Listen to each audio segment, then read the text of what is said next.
Yo, what's good? It's brother Brandon, back with more free guitar lessons. Just sitting here warming up. It's pretty early in the morning. 7:16. 7:16. That's how I like it. I like to start early. I like to practice early. Probably woke up around 5:30, got ready, drank some coffee, practiced a little bit, turned the camera on. Now we're here. Here we are now.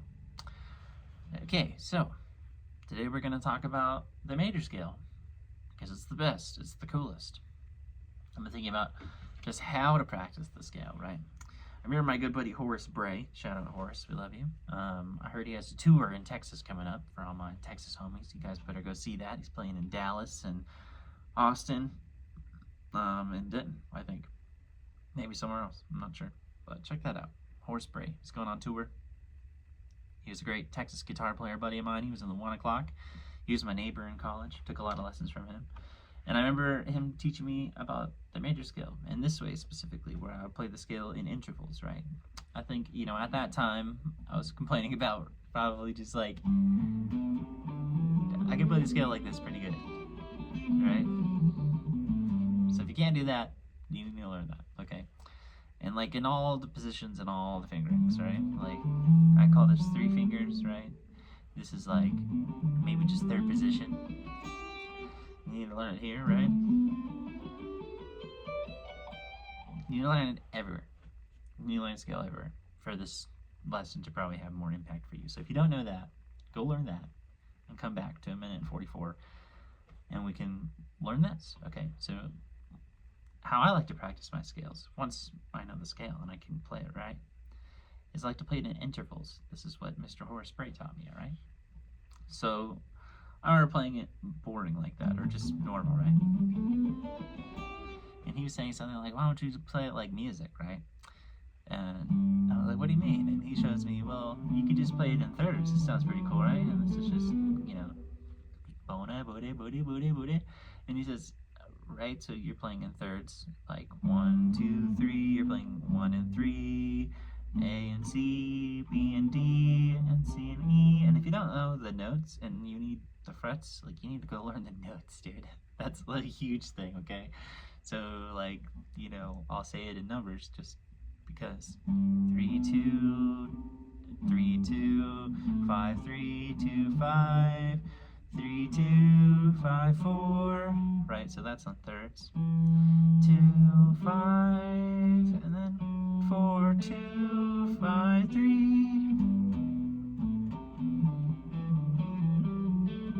And these will do one down and the other one up, right? I was like, man, that's cool. That's cool. That sounds like more like music to me, you know what I mean? So you could do like this variation in a million different ways. You could do down, down, and then up, up, alright? You could do down, down, you could do up, up, right? So you could do like a bunch of different variations. You could paradiddle the scale. You could do all these crazy things, right? But we're just playing in thirds. We're just trying to spice up the scale. After we did that, right, in like a million octaves, when we played in, just like, right, everywhere. Play it everywhere. Try to see the scale like this, right? Not just like right here. That's like a really big thing too. Is practice your scale on, can you do the thirds on 1 string, man? I didn't even think about that till right now. That's a pretty cool one. So like, can you do all the scales on 1 string too? After we graduate there, we're gonna play it in fourths, right? And you can still keep the same idea I'm talking about, where you play like one down, the other one up, right? Yeah, good job.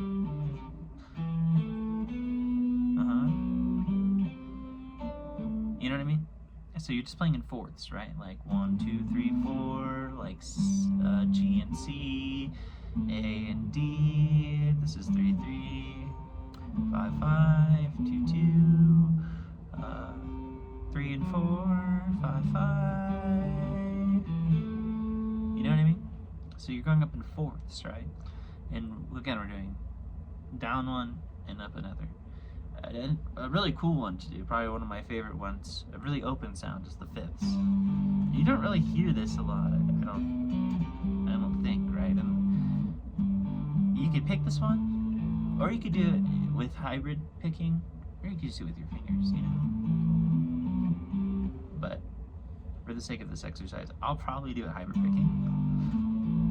In the heat of battle, that's probably what I would do. I don't know. So yeah, something like that, right? And then eventually you got to go to these tritones. There's always the tritones inside of the scale. I made this little tidbit in a tick before, and I want to remember to say it again, is that my first teacher, Russ Scanlon, shout out Russ, I think he teaches in New Mexico now, or lives there or something, but he was a great guitar teacher. I remember one thing that he said to me was, a lot of people map out their scales by just finding the half steps in the scale, you know what I mean? So like if you can find in all the places that exist within the scale, right, all the half steps, and there's only 2 in the major scale, where there's between 8 and 7 and 4 and 3, right? But yeah, like you could, you know, play your whole lines around that kind of stuff. So yeah, that's a pretty cool idea. So as long as you know like kind of the problem spots where there's going to be half steps and weird fingerings, like this tritone example I was just talking about, that can be good to maybe map out before in your mind, before you kind of start blowing or like, you know, really get that stuff down. I appreciate that personally. Find the weird spots, find the half steps, because that's probably what's getting trippy up. Anyways, so now we can do 6s, right?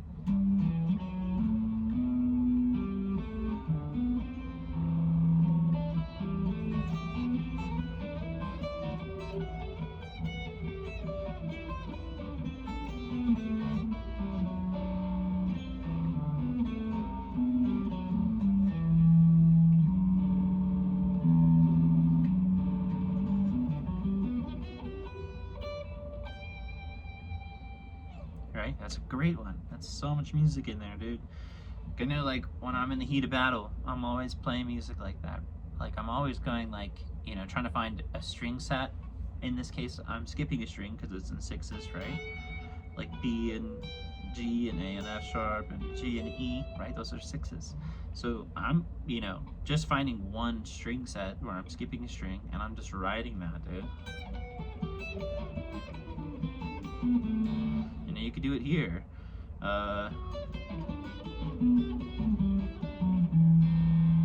You know, it's like just pick a string set and just kind of like mess around with that. Because there's, sorry, no extra charge for mistakes. Right? So that's 6s. I love that. I think that's so cool. I do that when I play live, when I'm solo, and I improvise every day. You know, so many different concepts like triad pairs, or, you know, playing the diminished scale in 6s, or, you know, like I use intervals a lot. Am I playing? Am I soloing? All this kind of stuff.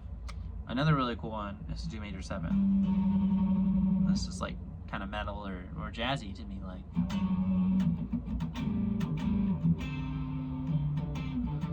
One, 2, 5.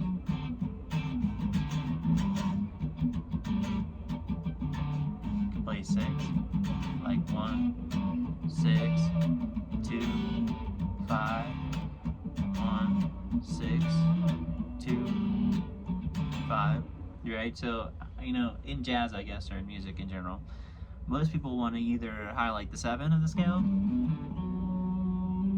or they want to highlight the 3rd of the scale. Right? So like, if those are your target notes, always, you know what I mean? Then you're really gonna be like killing whatever change you're playing. You're gonna be sounding great. Because like if you're, you know, playing maybe some notes that don't belong, as long as you go to like a note that matters, it's gonna sound good, right? So I think if you're using that kind of approach and you're soloing, like with these intervals kind of tossed in between, you can really like